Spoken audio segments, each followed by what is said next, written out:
प्रिय भक्तगण, आज हम आपको एक कथा का श्रवण करा रहे हैं जो सुनने मात्र से आपके जीवन में सुख संपत्ति और धन की वर्षा होगी। तो चलिए कथा को प्रारंभ करते हैं। अगर आप यह कहानी सुन रहे हैं तो पूरा सुनिए। इस कथा को आधा अधूरा छोड़कर जाने की गलती मत करिएगा, क्योंकि इस पवित्र कथा को पूरा सुनने से मन चाहा फल की प्राप्ति होगी। इसलिए इस कथा को पूरा सुने। आप शिव भक्त हैं तो भोलेनाथ का अनादर ना करें। भगवान शिव ने हमारे बारे में क्या सोच के रखा है। मनुष्य के जीवन में सब कुछ उलझा हुआ और मुश्किल लगने लगता है, तब हम अक्सर भगवान शिव की योजनाओं पर सवाल उठाते हैं। आखिर मेरे साथ ऐसा क्यों हो रहा है? यह सवाल शायद हम सबने कभी ना कभी अपने जीवन में पूछा होगा। क्या हमने कभी सोचा है कि भगवान शिव ने हमारे लिए कुछ बेहतर सोचा हो सकता है? इस कहानी का उद्देश्य उन अनदेखे धागों को खोलना है जिन्हें भगवान शिव हमारे जीवन में बुनते हैं। जब हम खुद को निराशा के गर्त में पाते हैं, तब भगवान शिव के संकेत और उनकी योजनाएं अक्सर हमारी समझ से परे होती हैं। यह कहानी एक गहरे आत्म मंथन और भगवान शिव की योजनाओं के पीछे छिपे रहस्यों की खोज का मार्ग दिखाती है। बहुत समय पहले हिमालय की एक छोटी सी घाटी में एक गरीब और साधारण किसान रहता था जिसका नाम राम था। राम के पास केवल एक छोटा खेत था जो उसे और उसके परिवार का पेट भरने के लिए पर्याप्त नहीं था। हर साल की तरह इस साल भी राम ने अपनी पूरी मेहनत से खेत में काम किया, लेकिन अनाज की पैदावार उतनी नहीं हुई जितनी उसने उम्मीद की थी। उसके खेत में लगातार सूखा पड़ रहा था और फसल मुरझा रही थी। राम दिन रात भगवान शिव से प्रार्थना करता था, हे भगवान शिव, आपने मेरे लिए क्या सोचा है? क्यों मैं हर समय संघर्ष करता रहता हूँ? क्या मैं कभी सुख देख पाऊंगा? राम ऐसा व्यक्ति था जिसने जीवन भर कठिन परिस्थितियों का सामना किया। वह एक गरीब किसान परिवार से था जिसने हमेशा मेहनत की, लेकिन गरीबी और तंगहाली ने उसके परिवार को जकड़े रखा। राम ने बहुत छोटे से ही अपने माता पिता के संघर्ष देखे थे। कभी फसलें बर्बाद हो जाती तो कभी मौसम की मार से घर की हालत और खराब हो जाती। राम ने हमेशा खुद को सवालों में डूबा पाया, भगवान शिव हमारे साथ ही ऐसा क्यों कर रहे हैं? उन्होंने हमारे लिए क्या सोचा है? वह हर दिन अपने परिवार के लिए मेहनत करता, लेकिन जब हालात नहीं सुधरे तो उसकी निराशा बढ़ती गई। राम भगवान शिव को कोसने लगा था। वह रात में भगवान शिव की मूर्ति के सामने बैठकर सवाल करता, क्या आपने मेरे लिए कुछ अच्छा सोचा भी है या नहीं? कब तक मुझे और मेरे परिवार को यूं ही तड़पते रहना होगा? राम का यह संघर्ष केवल गरीबी तक सीमित नहीं था, उसके मन में गहरी निराशा और कटुता घर कर चुकी थी। वह भगवान शिव को दोष देने लगा था। एक दिन जब उसकी पत्नी और बच्चे भूखे थे और उसके पास उन्हें खिलाने के लिए कुछ भी नहीं था, वह अपने खेत के पास बैठकर फूट फूट कर रोने लगा। उसे लगा कि अब भगवान शिव ने उसकी बात कभी सुनी ही नहीं और शायद उनके पास उसके लिए कोई योजना भी नहीं थी। राम ने आंसुओं से भरी आंखों के साथ कहा, अगर भगवान शिव है तो उन्हें मेरी मदद करनी चाहिए थी। मैं इतनी मेहनत कर रहा हूँ, फिर भी कुछ नहीं हो रहा। ऐसे ही उलझनों में राम एक दिन गांव के प्रसिद्ध संत महाराज के पास गया। महाराज को लोग भगवान शिव का सच्चा भक्त और ज्ञान का भंडार मानते थे। उन्होंने राम की कहानी धैर्य पूर्वक सुनी और अपनी शांत गहरी आवाज में बोले, राम, तुम यह मानते हो कि भगवान शिव तुम्हारे लिए कुछ अच्छा नहीं सोच रहे, लेकिन क्या तुमने कभी यह सोचा कि भगवान शिव हमें वह नहीं देते जो हम चाहते हैं, बल्कि वह देते हैं जो हमारे लिए सही होता है? राम की आंखों में आंसू थे और उसके चेहरे पर पीड़ा की लकीरें थी। उसने कहा, महाराज, मैं भगवान शिव पर विश्वास करना चाहता हूँ, पर जब मैं अपने परिवार को भूखा देखता हूँ तो मेरा विश्वास डगमगा जाता है। राम ने संत महाराज से अपनी पूरी व्यथा सुनाई और एक बार फिर अपनी निराशा शब्दों में व्यक्त की, महाराज, मैं कितने ही सालों से मेहनत कर रहा हूँ, फिर भी ना तो फसल अच्छी हो रही है और ना ही परिवार की स्थिति सुधर रही है। मैंने भगवान शिव से बार बार पूछा है, उन्होंने मेरे लिए क्या सोचा है, आखिर मुझे यह सब दुख क्यों सहना पड़ रहा है, या भगवान ने मेरे लिए कुछ भी अच्छा नहीं सोचा। संत महाराज शांत भाव से राम की ओर देखते हुए मुस्कुराए और बोले, राम, जीवन की कठिनाइयों को हम अक्सर अपने नजरिए से देखते हैं और सोचते हैं कि यह सिर्फ हमारे साथ ही क्यों हो रहा है, पर भगवान शिव की योजनाएं हमसे कहीं बड़ी और रहस्यमय होती है। आज मैं तुम्हें 2 कहानियां सुनाता हूँ जो इस बात को गहराई से समझने में मदद करेंगी कि भगवान शिव हर किसी के लिए अच्छा ही सोचते हैं। संत महाराज ने गहरी सांस ली और फिर अपनी कथा शुरू की। बहुत समय पहले एक जंगल में एक शिकारी रहता था। वह अपनी जीविका के लिए जंगल के जानवरों का शिकार करता था। एक दिन उसने एक सुंदर और तेज हिरण देखा। वह बहुत ही चालाक और शक्तिशाली हिरण था जो जंगल में स्वच्छंद रूप से दौड़ता फिरता था। शिकारी ने सोचा कि अगर वह इस हिरण को पकड़ लेता तो उसे बहुत धन मिलेगा। शिकारी अपनी बंदूक लेकर हिरण के पीछे दौड़ा। हिरण ने शिकारी को आते देखा और तेजी से दौड़ने लगा। शिकारी ने कई बार हिरण पर निशाना साधा, लेकिन हर बार हिरण उसकी बंदूक से बच जाता। शिकारी ने जंगल के कई हिस्सों में जाल बिछाया, लेकिन हर बार हिरण उन जालों से बच निकलता। ऐसा लगता था जैसे कोई अदृश्य शक्ति उसकी रक्षा कर रही हो। शिकारी हैरान था, लेकिन उसने हार नहीं मानी। वह लगातार हिरण का पीछा करता रहा। एक दिन आखिरकार हिरण एक जाल में फंस गया। शिकारी बहुत खुश हुआ और दौड़ते हुए हिरण की ओर बढ़ा, लेकिन जैसे ही उसने अपनी बंदूक उठाई, बंदूक ने काम करना बंद कर दिया। शिकारी ने उसे बार बार चलाने की कोशिश की, पर बंदूक से कोई गोली नहीं चली। वह असमंजस में था, लेकिन फिर उसने सोचा कि वह हिरण को अपने हाथों से ही पकड़ लेगा। शिकारी अपनी गाड़ी से उतरकर हिरण की ओर दौड़ा, लेकिन जब वह करीब पहुंचा तो हिरण अचानक जाल से छूटकर तेजी से भाग गया। शिकारी ने फिर से उसका पीछा किया और अब और भी तेजी से दौड़ने लगा। वह अपने लक्ष्य को पाने के लिए अंधाधुंध दौड़ रहा था। हिरण एक गहरे गड्ढे के पास पहुंचा और उसमें गिर पड़ा। शिकारी ने सोचा कि अब उसकी जीत पक्की है। उसने तुरंत जाल निकालकर हिरण पर फेंकने की कोशिश की, लेकिन तभी जंगल में शेर की दहाड़ सुनाई दी। शिकारी की रूह कांप गई। उसने देखा कि एक विशाल शेर उसकी ओर बढ़ रहा था। शिकारी का दिल थम सा गया। वह जानता था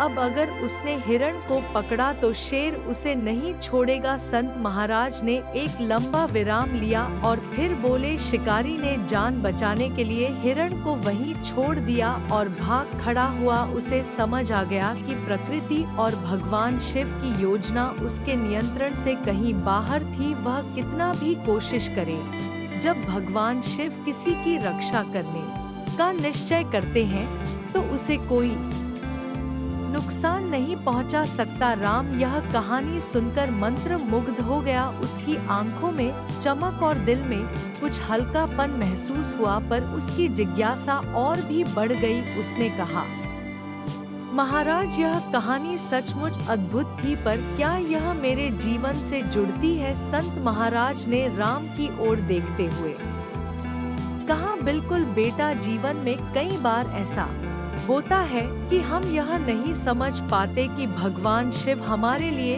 क्या सोचा है। शिकारी की तरह हम भी अपने लक्ष्यों के पीछे भागते रहते हैं, बिना यह सोचे कि भगवान शिव की योजना कुछ और हो सकती है। हिरण भगवान शिव के संरक्षण में था और जब तक भगवान शिव चाहते थे शिकारी उसे पकड़ नहीं सका। भगवान शिव हर किसी के जीवन की दिशा को नियंत्रित करते हैं, चाहे वह इंसान हो या जानवर, हमें बस उनकी योजना पर विश्वास रखना चाहिए। संत महाराज ने फिर से एक और कहानी शुरू की जो राम को जीवन के रहस्यों को और गहराई से समझाने वाली थी। बहुत समय पहले एक पहाड़ी गांव में एक गरीब लकड़हारा रहता था। वह रोज सुबह उठकर जंगल में जाता और लकड़ी काट कर लाता। वह मेहनती था लेकिन जीवन में कठिनाइयों का सामना कर रहा था। उसके पास इतना भी नहीं था कि वह अपने परिवार को ठीक से खिला सके। फिर भी वह ईमानदारी और मेहनत से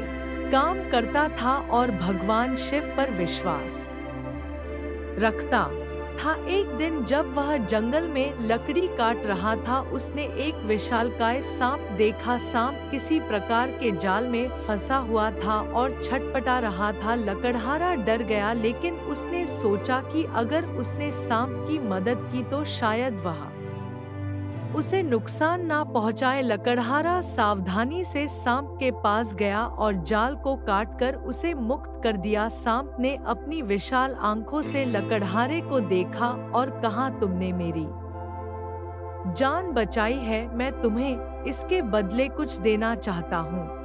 लकड़हारा सोच में पड़ गया कि सांप आखिर उसे क्या दे सकता है। सांप ने कहा, तुम मेरे साथ आओ। लकड़हारा झिझकते हुए उसके पीछे चल पड़ा। कुछ दूरी पर चलने के बाद सांप उसे एक गुफा के पास ले गया। गुफा के अंदर बेशुमार खजाना था। सांप ने कहा, यह तुम्हारे लिए है क्योंकि तुमने मेरी मदद की। लकड़हारा खुश हो गया और उसने जितना हो सके उतना खजाना लिया। उसके मन में लोभ आ गया और उसने सोचा कि वह पूरा खजाना लेकिन जैसे ही उसने और खजाना लेने की कोशिश की, गुफा का दरवाजा बंद हो गया और लकड़हारा वहां फंस गया। वह बहुत डर गया और समझ नहीं पाया कि क्या करे।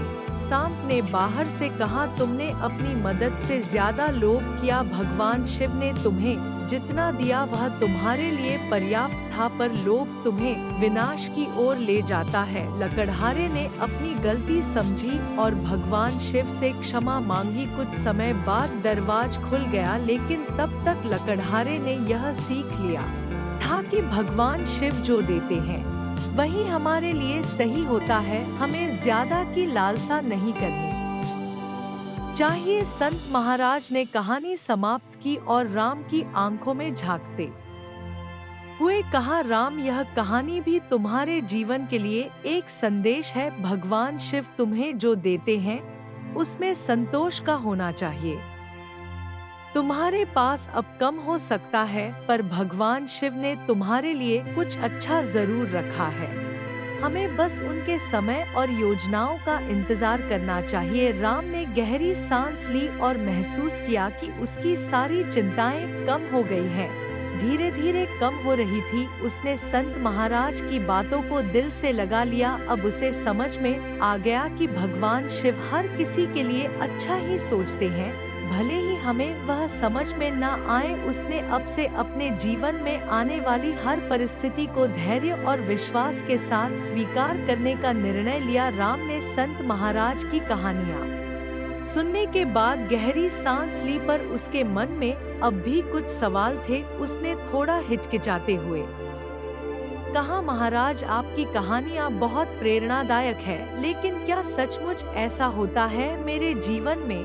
तो कभी ऐसा महसूस नहीं हुआ। मैंने जीवन भर संघर्ष किया, मेहनत की, भगवान शिव पर भरोसा किया, लेकिन मुझे अभी भी वही गरीबी और तंगली मिली। आखिर कब तक यह सिलसिला चलेगा? महाराज ने राम की ओर देखा। उनकी आंखों में संतुलन और गहराई थी। उन्होंने धीरे धीरे मुस्कुराते हुए कहा, राम, जीवन हमें हर दिन एक नया अवसर देता है। यह सही है कि तुम्हारे जीवन में अभी तक कष्टों में है, लेकिन यह मत भूलो कि हर कठिनाई एक सबक है और हर संघर्ष एक नई संभावना का बीज है। कभी कभी हमें वह चीजें तब नहीं मिलती जब हम उन्हें चाहते हैं, बल्कि तब मिलती हैं जब हम उनके लिए तैयार होते हैं, जब हमें उनकी सबसे ज्यादा जरूरत होती है। राम ने कुछ सोचते हुए कहा, महाराज, क्या मेरे सारे कष्ट मेरे पिछले कर्मों का फल है? मेरे माता पिता भी बहुत संघर्ष कर चुके हैं और अब मैं वही देख रहा हूँ। क्या मैं इस चक्र से कभी निकल पाऊंगा। महाराज ने गहरी सा ली और बोले, राम, कर्मों का फल जरूर मिलता है, यह सत्य है, परंतु याद रखो भगवान शिव हमें हमेशा एक मौका देते हैं।